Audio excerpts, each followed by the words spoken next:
25. The Ethical Dilemma of Designer Babies, Paul Noipfler. So what if I could make for you a designer baby? What if you as a parent-to-be and I as a scientist decided to go down that road together? What if we didn't? What if we thought, that's a bad idea, but many of our family, friends, and co-workers did make that decision? Let's fast forward just 15 years from now. Let's pretend it's the year 2030, and you're a parent. You have your daughter, Marianne, next to you, and in 2030, she is what we call a natural because she has no genetic modifications. And because you and your partner consciously made that decision, many in your social circle, they kind of look down on you. They think you're, like, a Luddite or a technophobe. Marianne's best friend Jenna, who lives right next door, is a very different story. She was born a genetically modified designer baby with numerous upgrades. Yeah. Upgrades. And these enhancements were introduced using a new genetic modification technology that goes by the funny name CRISPR, you know, like something's crisp, this is CRISPR. The scientist that Jenna's parents hired to do this for several $1 million introduced CRISPR into a whole panel of human embryos. And then they used genetic testing, and they predicted that that little tiny embryo, Jenna's embryo, would be the best of the bunch. And now, Jenna is an actual, real person. She's sitting on the carpet in your living room playing with your daughter Marianne. And your families have known each other for years now, and it's become very clear to you that Jenna is extraordinary. She's incredibly intelligent. If you're honest with yourself, she's smarter than you, and she's 5 years old. She's beautiful, tall, athletic, and the list goes on and on. And in fact, there's a whole new generation of these GM kids like Jenna. And so far it looks like they're healthier than their parents' generation. Than your generation. And they have lower healthcare costs. They're immune to a host of health conditions, including HIV/AIDS and genetic diseases. It all sounds so great, but you can't help but have this sort of unsettling feeling, a gut feeling, that there's something just not quite right about Jenna, and you've had the same feeling about other GM kids that you've met. You were also reading in the newspaper earlier this week that a study of these children who were born as designer babies indicates they may have some issues, like increased aggressiveness and narcissism. But more immediately on your mind is some news that you just got from Jenna's family. She's so smart, she's now going to be going to a special school, a different school than your daughter Marianne, and this is kind of throwing your family into a disarray. Marianne's been crying, and last night when you took her to bed to kiss her goodnight, she said, "Daddy, will Jenna even be my friend anymore?" So now, as I've been telling you this Imagine 2030 story, I have a feeling that I may have put some of you into this sci-fi frame of reference. Right? You think you're reading a sci-fi book. Or maybe, like, in Halloween mode of thinking. But this is really a possible reality for us, just 15 years from now. I'm a stem cell and genetics researcher and I can see this new CRISPR technology and its potential impact. And we may find ourselves in that reality, and a lot will depend on what we decide to do today. And if you're still kind of thinking in sci-fi mode, consider that the world of science had a huge shock earlier this year, and the public largely doesn't even know about it. Researchers in China just a few months ago reported the creation of genetically modified human embryos. This was the first time in history. And they did it using this new CRISPR technology. It didn't work perfectly, but I still think they sort of cracked the door ajar on a Pandora's box here. And I think some people are going to run with this technology and try to make designer babies. Now, before I go on, some of you may hold up your hands and say, "Stop, Paul. Wait a minute. Wouldn't that be illegal? You can't just go off and create a designer baby." And, in fact, to some extent, you're right. In some countries, you couldn't do that. But in many other countries, including my country, the US, there's actually no law on this, so in theory, you could do it. And there was another development this year that resonates in this area, and that happened not so far from here over in the UK. And the UK traditionally has been the strictest country when it comes to human genetic modification. It was illegal there, but just a few months ago, they carved out an exception to that rule. They passed a new law allowing the creation of genetically modified humans with the noble goal of trying to prevent a rare kind of genetic disease. But still, I think in combination these events are pushing us further towards an acceptance of human genetic modification. So I've been talking about this CRISPR technology. What actually is CRISPR?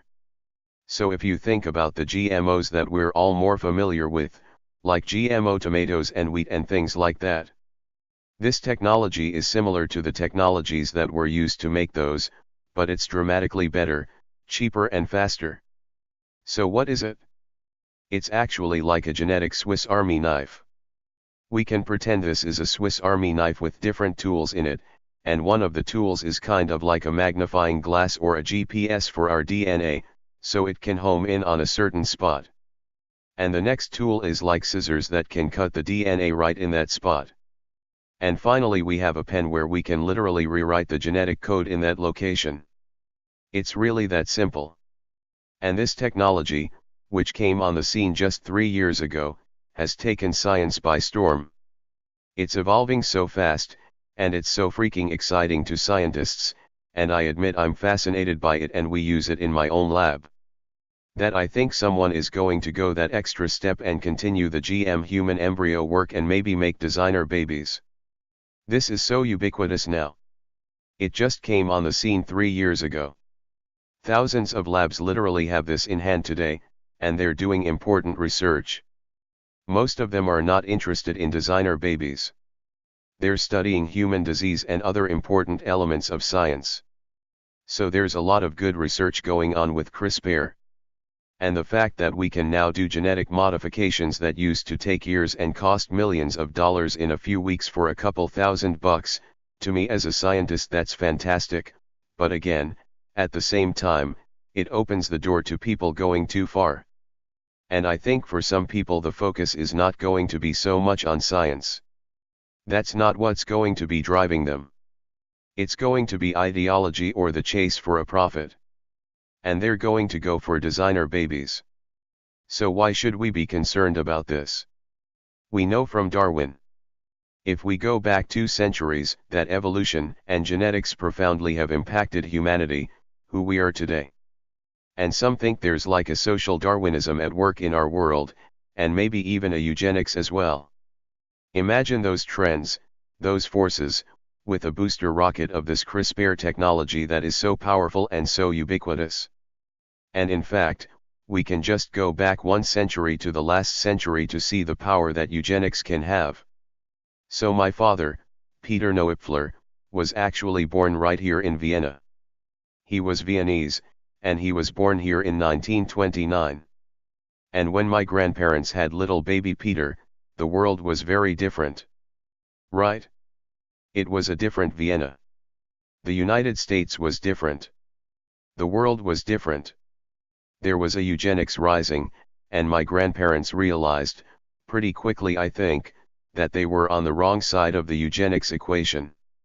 And so despite this being their home and their whole extended family's home, and this area being their family's home for generations, they decided because of eugenics that they had to leave. And they survived, but they were heartbroken, and I'm not sure my dad ever really got over leaving Vienna. He left when he was just 8 years old in 1938. So today, I see a new eugenics kind of bubbling to the surface. It's supposed to be a kinder, gentler, positive eugenics, different than all that past stuff. But I think even though it's focused on trying to improve people, it could have negative consequences, and it really worries me that some of the top proponents of this new eugenics, they think CRISPR is the ticket to make it happen. So I have to admit, eugenics. We talk about making better people. It's a tough question. What is better when we're talking about a human being? But I admit I think maybe a lot of us could agree that human beings, maybe we could use a little betterment. Look at our politicians here, Back in the US, God forbid we go there right now. Maybe even if we just look in the mirror, there might be ways we think we could be better. I might wish, honestly, that I had more hair here, instead of baldness. Some people might wish they were taller, have a different weight, a different face. If we could do those things, we could make those things happen, or we could make them happen in our children. It would be very seductive. And yet coming with it would be these risks. I talked about eugenics, but there would be risks to individuals as well. So if we forget about enhancing people and we just try to make them healthier using genetic modification, this technology is so new and so powerful that by accident we could make them sicker. That easily could happen. And there's another risk, and that is that all of the legitimate, important genetic modification research going on just in the lab again, no interest in designer babies, a few people going the designer baby route, things go badly, that entire field could be damaged. I also think it's not that unlikely that governments might start taking an interest in genetic modification. So for example, our imagined GM gen, a child who is healthier, if there's a generation that looks like they have lower healthcare costs, it's possible that governments may start trying to compel their citizens to go the GM route. Look at China's one-child policy. It's thought that that prevented the birth of 400 million human beings. So it's not beyond the realm of possible that genetic modification could be something that governments push. And if designer babies become popular, in our digital age, viral videos, social media, what if designer babies are thought to be fashionable, and they kind of become the new glitterati, the new Kardashians or something? You know, are those trends that we really could control? I'm not convinced that we could. So again, today it's Halloween, and when we talk about genetic modification, there's one Halloween associated character that is talked about or invoked more than anything else, and that is Frankenstein. Mostly that's been Frankenfoods and all this other stuff. But if we think about this now and we think about it in the human context on a day like Halloween, if parents can in essence costume their children genetically, are we going to be talking about a Frankenstein 2.0 kind of situation? I don't think so. I don't think it's going to get to that extreme. But when we are going about hacking the human code, I think all bets are off in terms of what might come of that. There would still be dangers. And we can look in the past to other elements of transformative science and see how they can basically go out of control and permeate society. So I'll just give you one example, and that is in vitro fertilization.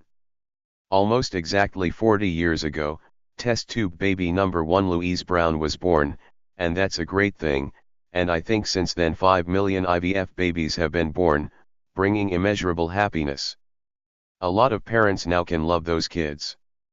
But if you think about it, in 4 decades, 5 million babies being born from a new technology is pretty remarkable, and the same kind of thing could happen with human genetic modification and designer babies. So depending on the decisions we make in the next few months, the next year or so, if designer baby number 1 is born, within a few decades, there could well be millions of genetically modified humans.